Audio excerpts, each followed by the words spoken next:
дар нимсолаи якуми соли 2024 дар нерӯгоҳҳо ва марказҳои истеҳсоли барқу гармии ҷамъияти саҳмии кушодаи барқи тоҷик ҳаҷми истеҳсоли нерӯи барқ дар маҷмӯъ 7 миллиарду 949 миллион киловатт-соатро ташкил дод, ки ин нисбат ба ҳамин давраи соли 2023 дар ҳаҷми 80,4 миллион киловатт-соат зиёд гардидааст. Аз ҷумла истеҳсоли нерӯи барқ дар нерӯгоҳҳои барқи обӣ дар ҳаҷми 7 миллиарду 26 миллион киловатт-соат ва дар марказҳои барқу гармидиҳӣ дар ҳаҷми 922 миллион киловатт-соат таъмин карда шудааст. Ҳамчунин зимни нишаст гуфта шуд, ки ҷамъияти саҳмии кушодаи шабакаҳои интиқоли барқ дар давраи ҳисоботӣ самти асосии фаъолияти худро вобаста ба сарфакорона истифода намудани нерӯи барқ, дар ҳолати хуби техникӣ нигоҳ доштани таҷҳизоти шабакаҳои интиқоли барқ ва беҳтар намудани сифати интиқоли нерӯи барқ равона намуд. Аз рӯи ҳисоботҳои фаврӣ дар нимсолаи якуми соли 2024 аз тарафи ҷамъияти саҳмии кушодаи шабакаҳои интиқоли барқ, аз ҷамъияти саҳмии кушодаи барқи тоҷик ва нерӯгоҳҳои барқии обии Сангтуда-1, Сангтуда-2,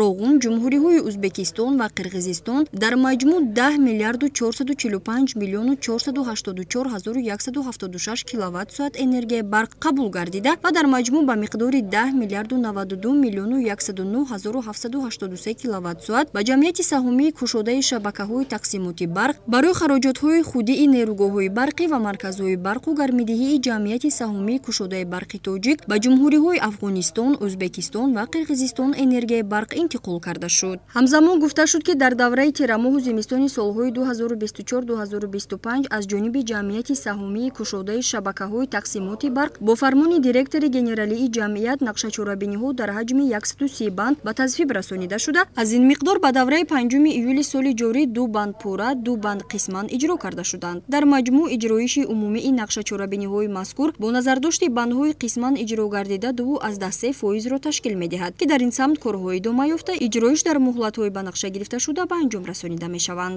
ҷамъияти саҳмии кушодаи шабакаҳои тақсимоти барқ баҳри беҳбудии соҳаҳои иқтисодиёти ҷумҳурӣ ва некуаҳволии мардум дар нимсолаи якуми соли 2024 ба муштариён 2106 адад шартҳои техникӣ барои пайваст намудани таҷҳизотҳои барқии муштариён бо тавоноии умумии 222425 киловатт пешниҳод намудааст. Дар давраи ҳисоботӣ аз тарафи филиалҳои ҷамъияти саҳмии кушодаи шабакаҳои тақсимоти барқ барои ба шабакаҳои барқӣ пайваст намудани тавонои то 5 киловатт 556 адад шарти техникӣ пешниҳод шудааст, ки тавонои умумӣ 12747 киловаттро ташкил медиҳад.